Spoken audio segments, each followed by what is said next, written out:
বাংলাদেশের মধ্যে একটি ইনক্লুসিভ নির্বাচন দেওয়ার জন্য ইউরোপীয় ইউনিয়ন, রাশিয়া এবং ভারত উঠে পড়ে লেগেছে।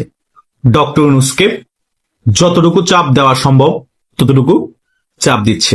এখন ডক্টর ইউনূস কি সিদ্ধান্ত নেবে সেটা ডক্টর ইউনূসের একেবারে একান্ত বিষয়, কিন্তু আন্তর্জাতিক একটা বিষয় থাকে প্রত্যেকটা দেশের রাজনীতিতে।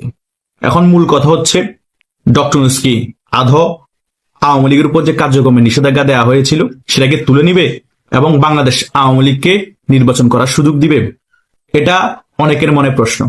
অনেকে আওয়ামী লীগের সমর্থক বলছে এই নির্বাচনে আওয়ামী লীগের অংশগ্রহণ করার সুযোগ নেই এবং ডক্টর ইউনূস কোনোভাবেই আওয়ামী লীগের কার্যক্রম নিষেধাজ্ঞা তুলবে না এবং আওয়ামী লীগকে নির্বাচনে অংশগ্রহণ করতে দিবে না। এ বিষয়ে আমি অনেকাংশে একমত। কেন একমত? কারণ ডক্টর ইউনূস মাথা নত করতে চাচ্ছেন না। ডক্টর ইউনূস বিভিন্ন ধরনের কজ দেখিয়ে বলার চেষ্টা করছে আওয়ামী লীগ এখনো ক্ষমা চায়নি, আওয়ামী লীগ যদি ক্ষমা চায় তাহলে রিকনসিলিয়েশনের সুযোগ আছে আওয়ামী লীগের জন্য। এটা বলার মানে হচ্ছে তিনি চাচ্ছে যে আওয়ামী লীগের উপর কার্যক্রম নিষেধাজ্ঞা যেটা আছে সেটা তুলে নিতে এবং আওয়ামী লীগকে নির্বাচনে অংশগ্রহণ করার সুযোগ করে দিতে এই বহির্বিশ্বের চাপের কারণে কিন্তু একটা অপশন ছুড়ে দিয়েছে। এই ডক্টর ভালো করে জানে আওয়ামী লীগ দরকার হলে যারা কর্মী আছে বিষ খেয়ে মরে যাবে, তবুও ডক্টর ইউনূসের কাছে তারা ক্ষমা চাইবে না। কেন ক্ষমা চাইবে ভাই?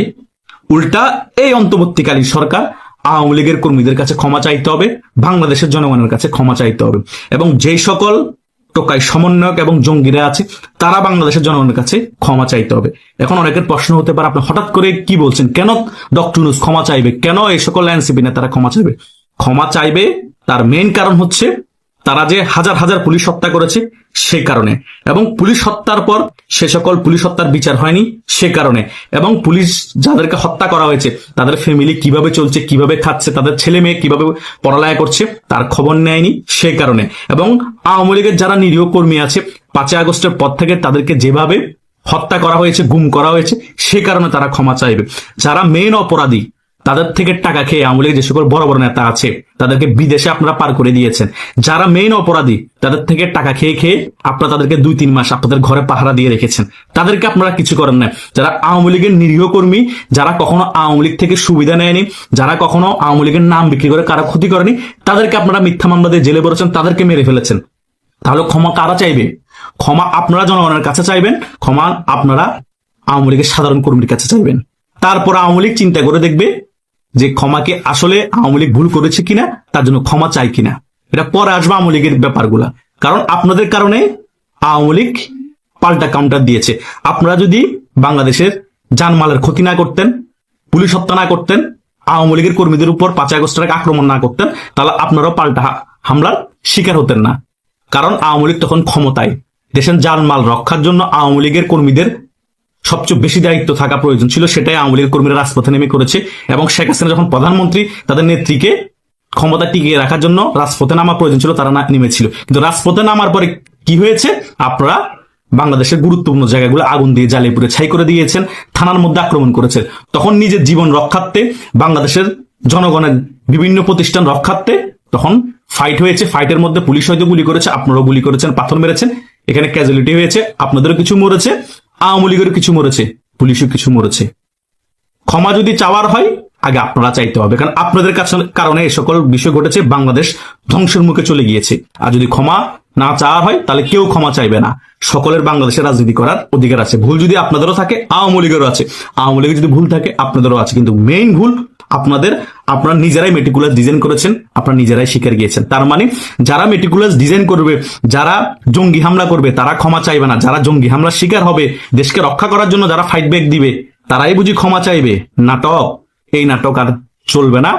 অলরেডি ইউরোপীয় ইউনিয়ন অনেকবার এই বিষয় নিয়ে বক্তব্য দিয়েছে এবং ইউরোপের যতগুলো দেশ আছে বাংলাদেশের আগামী নির্বাচন সম্পর্কে বিভিন্ন এমপিরা পার্লামেন্টে সব বক্তব্য দিয়েছে। ব্রিটিশে বলেন এবং আমেরিকার কংগ্রেসে বলেন, সকল জায়গায় কিন্তু এই বাংলাদেশের নির্বাচন নিয়ে কথা হচ্ছে এবং আওয়ামী লীগের নির্বাচন অংশগ্রহণ নিয়ে কথা হচ্ছে। এই সকল চাপ সহ্য করে যদি নির্বাচন ডক্টর ইউনূস দিয়েই দেয়, বিএনপির ক্ষতি। নির্বাচন না হলেও বিএনপির ক্ষতি হবে, বিএনপির নির্বাচন দিলেও বিএনপির ক্ষতি হবে।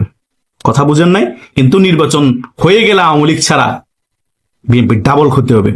নির্বাচন না হলে তো এখন যেভাবে আছে সেভাবে চলবে, যতদিন আওয়ামী লীগ কামব্যাক করতে না পারে। কিন্তু নির্বাচন যদি হয়ে যায়, এখন কি ক্ষতি হচ্ছে বিএনপি, তার ডাবল ক্ষতি হবে বিএনপি।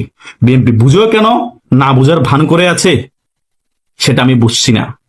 ওই আমার গ্রামের একটা কাকা আছে, কথাটা সবসময় বলতো যে বুঝে সে আমার ভাই, যে বুঝে না সেও আমার ভাই, যে বুঝেও না বুঝার ভান করে সে হচ্ছে চুদির ভাই। এখন বিএনপি কে আসলে চুদির ভাই হয়ে থাকবে, নাকি সত্যিকারের বড় দল, রাজনৈতিক দল হিসেবে সাংগঠনিকভাবে তাদের দক্ষতা দেখাবে? তারা কেন এই ডক্টর ইউনূসের পাতানো ফাঁদে পা দিচ্ছে? ক্ষমতার মোহে অন্ধ হয়ে কোনো লাভ নাই। আমরা বাংলাদেশকে ভালোবাসি। যদি বাংলাদেশপন্থী রাজনীতি করতে চান, বাংলাদেশে সকল রাজনৈতিক দলের অংশগ্রহণে নির্বাচন করতে হবে এবং বাংলাদেশ আওয়ামী লীগের মতো বড় রাজনৈতিক দল বাংলাদেশে রাজনীতি করতে হবে। তাহলে বাংলাদেশের গণতন্ত্র ফিরে আসবে, বাংলাদেশের মানুষ স্বস্তিতে থাকবে। একতরফা রাজনীতি করে, একতরফা রাজনৈতিক দল থেকে একতরফা মামু ভাগ্নে নির্বাচন দিয়ে আওয়ামী লীগের আমলে যেভাবে আওয়ামী লীগ শান্তিতে দেশটাকে পরিচালনা করলো, অনেক মানুষের মনে অশান্তি ছিল, সেম ভাবে বিএনপি যদি এরকম মামু ভাগে নির্বাচন দিয়ে দেশটাকে শান্তিতে পরিচালনা করতে চেষ্টা করে, এক পক্ষ শান্তিতে থাকলো আর এক পক্ষ অশান্তিতে থাকবে, তাহলে বাংলাদেশের গণতান্ত্রিক প্রক্রিয়াও থাকলো না, বাংলাদেশে স্টেবল থাকলো না। যে কোনো মুহূর্তে রেজিম চেঞ্জ হয়ে যেতে পারে, আবার 5 আগস্ট যেরকম ঘটনা ঘটেছে তার থেকে দ্বিগুণ ভয়াবহ ঘটনা ঘটবে। আমরা তরুণ সমাজ এর পরিবর্তন চাই।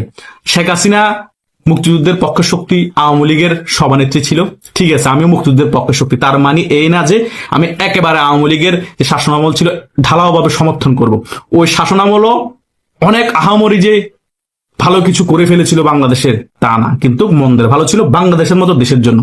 আওয়ামী লীগের শাসনামলের মতো বাংলাদেশে এরকম 1971 সালের পরে কেউ শাসন করতে পারে না। সেই কারণে আওয়ামী লীগের এই শাসনামলকে ভালো কিছু ফুটিয়ে তোলা হয়, তাছাড়া আর কিছুই না।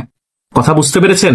আমরা বাংলাদেশে নতুন পট পরিবর্তন চেয়েছিলাম, নতুন বন্দোবস্ত চেয়েছিলাম, সকল দল আবার বাংলাদেশের রাজনীতি করুক চেয়েছিলাম, সকল দলের অংশগ্রহণে একটি উৎসব মুখর নির্বাচন হোক চেয়েছিলাম। কারণ আওয়ামী লীগের আমলে অনেক নির্বাচন একতরফা হয়েছিল। আওয়ামী লীগ যেটা ভুল করেছে, এই সরকারও কিন্তু তার ডাবল ভুল করে দেখিয়ে দিয়েছে। অলরেডি বিশাল বড় একটা আত্মঘাতের সিদ্ধান্ত নিয়েছে, এটা আত্মহত্যার সামিল। এটা কোনোভাবেই কাম্য না। বাংলাদেশের এক পক্ষ জনগণ 10-12 বছর ভোট দিতে যেতে পারেনি, এখন আরো 40-50% মানুষ ভোট দিতে যেতে পারবে না। তো লাভ কি? জেল হাউস সে কদু, ওই ডিক্টেটরশিপ। কথা বুঝেন নাই? হুদাই শেখ হাসিনাকে ফেসিস্ট বলা হয়। বাংলাদেশে 1971 সালের পরে আমি অনেক ভিডিওতে বলেছি, কোন রাষ্ট্রশাসক ফেসিস্ট ছিল না? শেখ মুজিবের ফেসিস্ট আচরণ ছিল, জিয়া রহমানের ফেসিস্ট আচরণ ছিল, এই হোসেন মোহাম্মদ এরশাদের ফেসিস্ট আচরণ ছিল, খালেদা জিয়ার ফেসিস্ট আচরণ ছিল, শেখ হাসিনার ফেসিস্ট আচরণ ছিল, ডক্টর ইউনূস একেবারে ফেসিস্টের দাদা মা খালা যত কিছু আছে পৃথিবীতে সকল কিছুই। কথা বুঝেন নাই? কোনো কিছুই ডক্টর ইউনূস বাদ রাখে নাই। ডক্টর ইউনূস নানাও নানিও ফেসিস্টে, ডক্টর ইউনূস দাদাও দাদিও ফেসিস্টে, ডক্টর ইউনূস পুরুষলিঙ্গ স্ত্রীলিঙ্গ ফেসিস্টে। ডক্টর ইউনূস হচ্ছে বাংলাদেশের ফেসিস্টের আইডল। ডক্টর ইউনূস কখনো পতন হলে ফেসিস্টের আইডল হিসাবে ডক্টর ইউনূসের একটা প্রতিমূর্তি বা পেন্টিং করে যে কোনো জায়গায় জাদুঘরে রেখে দিতে পারবেন। এই পরিমাণ ফেসিস্টের আইডল হয়ে গিয়েছে ডক্টর ইউনূস। কথা বুঝেন না? তাই দেখা যাক কতটুকু চাপ নিতে পারে এই ডক্টর ইউনূস সরকার ইউরোপের, রাশিয়ার এবং ভারতের। চাপ নেওয়ার পর নির্বাচন হয়ে গেলে পরবর্তীতে যে সরকার আসবে সে সরকার কতটুকু চাপ নিতে পারে। কূটনৈতিক খেলা ভাই, মারাত্মক খেলা। দেখা যায় না, ছোঁয়া যায় না, অনুভব করা যায়। আর কাউকে লজ্জায় বলাও যায় না। কথা বুঝেন নাই? ধুকে ধুকে মরতে হবে বিএনপি যদি পাতানো নির্বাচনের ফলে ক্ষমতায় আসে বা জামাতও আসে। বেশি দিন টিকতে পারবে না। ওই চাপ নেয়ার মতো না। প্রথমে 10 কেজি দিবে, নিতে পারবেন, 20 কেজি দিবে, নিতে পারবেন। হঠাৎ করে যখন 100 কেজির একটা চাপ দিবে, নিতে পারবেন না, নুয়ে পড়বেন। ওটাই কিন্তু আগামীতে ঘটতে যাচ্ছে বিএনপির সাথে। যদি ক্ষমতায় বিএনপি আসে, জামাত আসলে জামাতের সাথে ঘটবে। এটা 100% লিখে রাখেন। আওয়ামী লীগ ছাড়া নির্বাচন বিশ্বের কোনো দেশ চাচ্ছে না এবং হতেও দিতে চাচ্ছে না। তারপরও একঘেয়েমি করে এই বিএনপি, ডক্টর ইউনূস, জামাত তারা সিন্ডিকেট করে নির্বাচনটা করেই নিতে চাচ্ছে। মানে মামু ভাগিনা নির্বাচন এবং ক্ষমতার ভাগবাটোয়ারা, এটা বেশি দিন স্থায়িত্ব থাকবে না।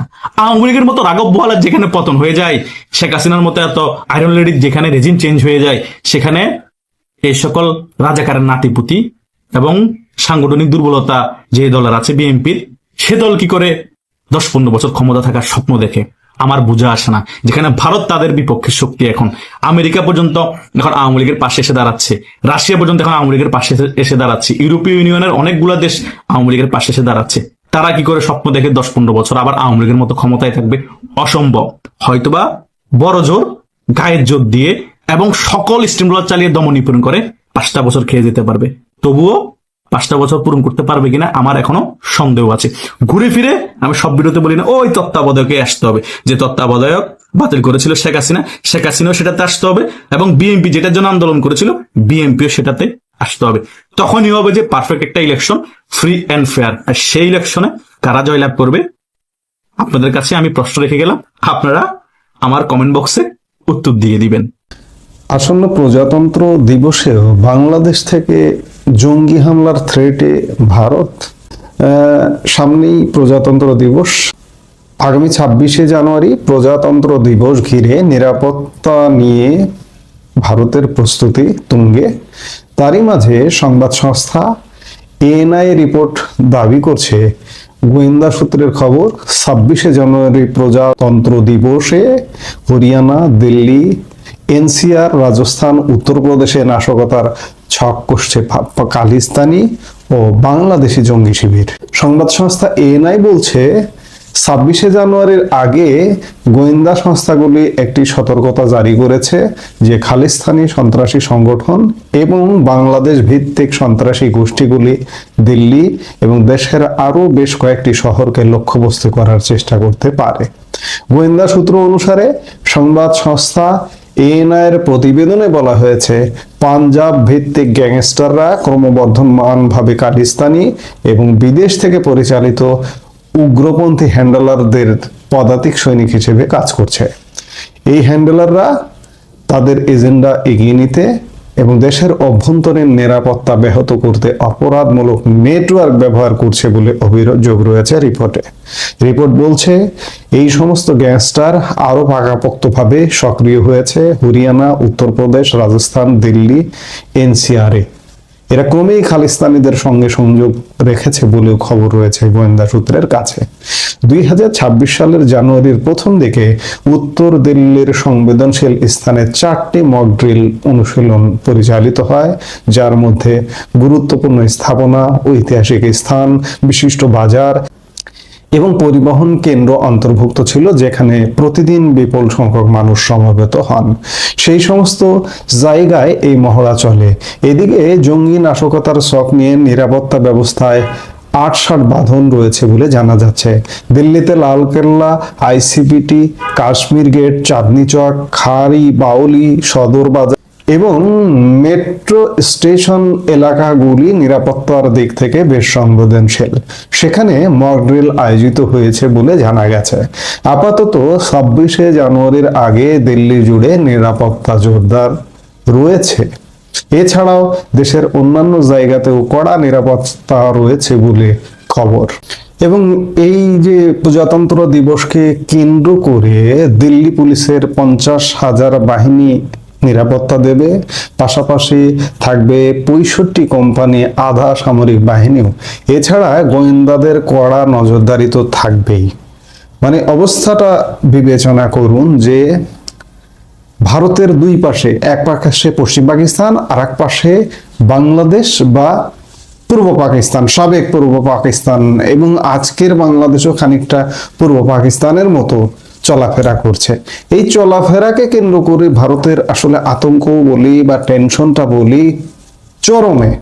যে কোনো জনসমাগম বা যে কোনো বড় ধরনের আয়োজন করতে হলে তাদের কড়া নিরাপত্তা বলয়ের মধ্যে ঢুকে যেতে হয়। পশ্চিম সীমান্ত একরকম আছে, দীর্ঘদিন ধরেই তাদের সেটি সমস্যা, কিন্তু পূর্ব সীমান্ত 1971 সালে মুক্তিযুদ্ধের মাধ্যমে যখন বাংলাদেশ স্বাধীন হলো এবং স্বাধীনতার পরে বিগত 55 বছর যাবত এই পূর্ব সীমান্তটি নিয়ে ভারত মোটামুটি এক প্রকার নিশ্চিত ছিল বা প্রেডিকশন করতে পারতো যে এটি হলে এটি হবে, ওটা হলে এটা হবে।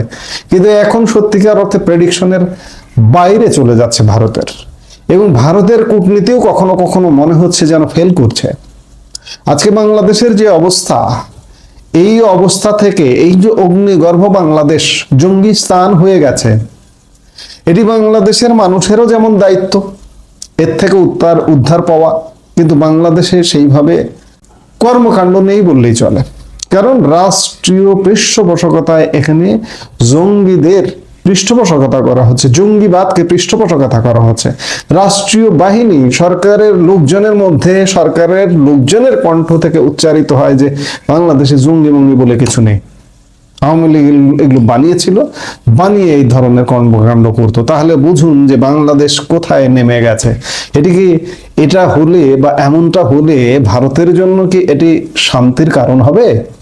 অবশ্যই নয়। যে কোনো মূল্যে, যে কোনো উপায়ে, সেটা কূটনৈতিক উপায়ে কিংবা বল প্রয়োগ করে, আজকে আধুনিক যুগেও বল প্রয়োগের কথা বললে অনেকে নাক সিটকান, কিন্তু নারী ভাই, আজকেও বল প্রয়োগ আছে।